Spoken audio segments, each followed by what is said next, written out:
사사기 우리가 1장 어제의 말씀 속에서 한 가지 주의 깊게 보았던 것은 여호수아가 자기의 후계자를 세우지 아니하고 세상을 떠나죠. 그렇게 되자 이스라엘 백성들이 가나안 땅에 들어갔지만 그곳에서 하나님 주신 온전한 사명을 이루기 위해서 다 같이 모여서 하나님 앞에 기도합니다.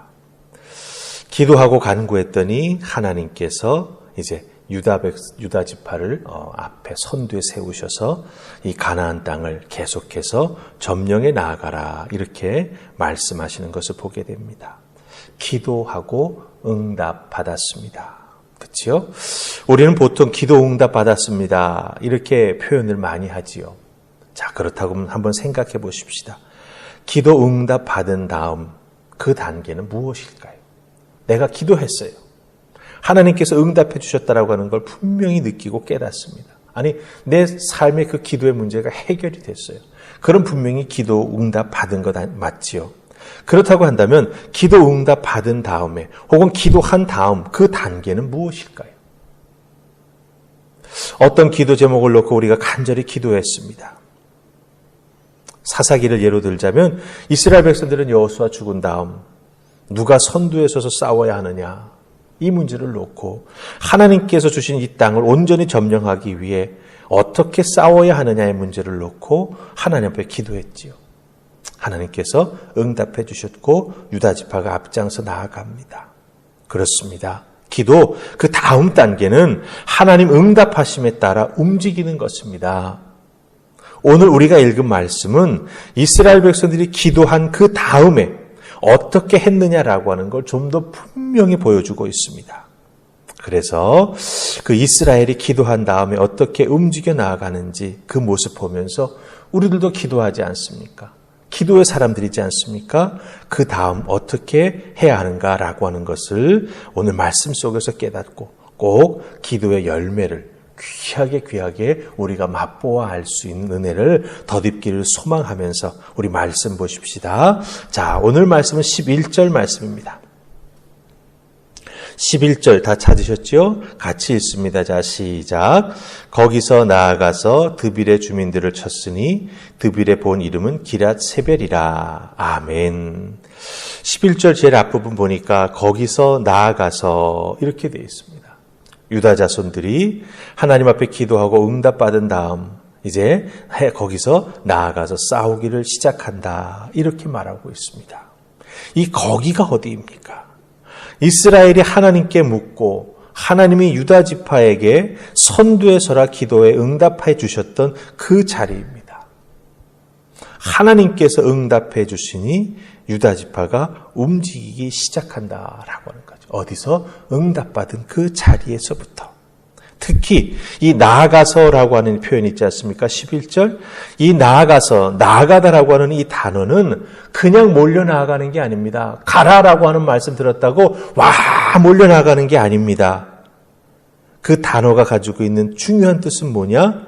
그 다음 단계를 내가 기도하고 응답받았는데 그 다음에 내가 무엇을 해야 할지 깊이 생각하고 의도적으로 움직여 나아가는 것, 그것을 의미합니다. 나아가라. 동서남북 가리지 않고 와 몰려 나아가는 게 아니라고 하는 거예요. 유다야 네가 나아가야 한다라고 했을 때 유다는요 하나님 앞에 기도하면서 내가 어느 곳으로 그 다음 단계는 어떤 방향을 세우고 나아가야 할지 더욱더 깊이 숙고하고 거기서 결단하고 그 다음 단계로 움직여 나아갔다라고 하는 거예요. 거기서 꼼짝 않고 주저앉고 있었다라고 한다면 결과가 어떻게 되었을까요? 아니, 좀 더 우리가 피부에 와닿는 예를 한번 들어볼까요?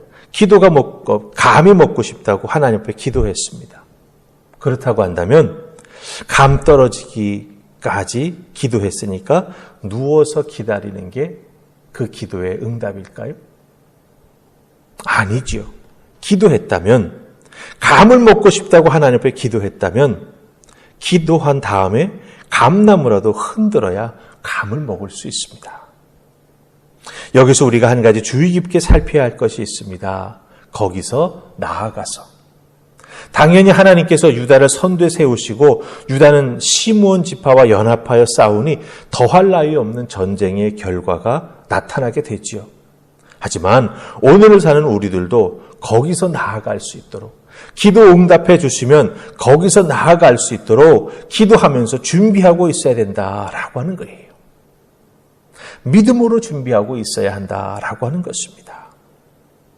하나님은 가라고 응답해 주셨는데 영적으로 준비되지 못해서, 믿음으로 굳게 준비하지 못해서 주저앉아 머뭇거리고 있다면 기도의 응답은 온전히 이루어지지 않는다라고 하는 것입니다. 기도했다면 믿음을 가지고 더 이상 상황 이야기를 해서는 안 됩니다. 기도하고 하나님께서 응답해 주셨는데 그 믿음 믿고 무언가 움직여야 될 상황인데 오히려 기도하면서도 이 상황은 이렇고 저 상황은 저렇습니다 라고 이야기해서는 안 된다라고 하는 거죠. 기도할 때는 상황을 하나님께 이야기할 수 있습니다. 그러나 기도했다면 그때부터는 더 이상 상황을 이야기하는 것이 아니라 믿음을 가지고 움직일 수 있도록 사력 있게 그 상황을 판단하고 하나님 응답해 주신 그 길로 움직여 나아가는 우리가 되어야 한다라고 하는 것이죠. 오늘 8월 4일 수요일 이 성경 큐티에 보면 묵상 에세이가 나옵니다. 거기에 나오는 한 내용을 설교의 결과, 이 결과로 여러분들에게 좀 설명을 해드릴게요. 이런 내용이 있었습니다. 믿음은 우산과 같다는 말이 있다. 우산이 우산꽂이에 꽂혀 있을 때에는 멀쩡해 보여도 비 오는 날에 사용하려고 꺼내보면 구부러져 있어서 아예 펴지지 않을 수도 있다. 성도는 믿음과 당당함을 갖추기 위해서는 단련해야 한다. 근심의 비가 내릴 때 언제든지 믿음의 우산을 펴고 안심할 수 있도록 준비하고 있어야 된다. 이렇게 이야기하고 있습니다. 기도 열심히 해서 응답해 주셨는데 그 기도의 응답에 하늘로부터 비가 내려요. 그런 비가 내리는 것을 막기 위해 우산을 펴야 되지 않습니까? 근데 펴서 보려고 하니 접혀져 있고 쓸모없는 우산이라고 한다면 사실은 그 응답을 온전히 이루어낼 수가 없다라고 하는 거죠. 그런 의미에서 우리가 기도했다면 그 다음 단계, 믿음으로 행동해 나아가는 우리가 꼭 되어야 한다. 그래서 오늘 말씀은 거기서 나아가라 우리에게 말씀해 주고 있습니다. 여러분들 요즘처럼 어렵고 힘든 때가 더 어디 있겠습니까? 기도할 수밖에 없지요. 새벽에도 기도하고 오후에도 주의 전에 나와 기도하는 분들이 있는 걸 보게 됩니다. 얼마나 감사한지요. 기도했다면 이제는 믿음의 우산을 펴고, 그렇죠? 그곳에 들어가 우리 하나님과 동행하면서 세상에 내리는 비는 맞지 않냐고 은혜와 동행하며 기도의 역사가 일어나는 그 현장으로 달려나가는 우리가 되어야 한다라고 하는 것 꼭 기억하시고 오늘도 기도한 다음 여러분들 꼭 움직여 나아가는 은혜가 있기를 주님의 이름으로 축복합니다. 아멘. 우리 기도하십시다. 좋으신 하나님 은혜 감사합니다. 이 새벽 저희들을 주의 손으로 부르시고 기도의 자리로 나아가게 해주시니 감사합니다. 기도했으면 더 이상 상황에 얽매이지 않게 하옵소서. 기도했으니 이제는 움직여 나아가는 우리가 되게 하여 주시옵소서.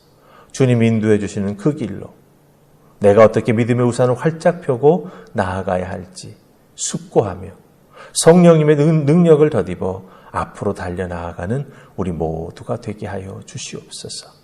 오늘 하루의 삶의 자리에서도 하나님께서 나아가라 말씀하실 때 두려워하지 아니하고 믿음의 발걸음을 크게 내딛는 우리가 되기를 소원하옵고 예수님 이름으로 기도하옵나이다. 아멘.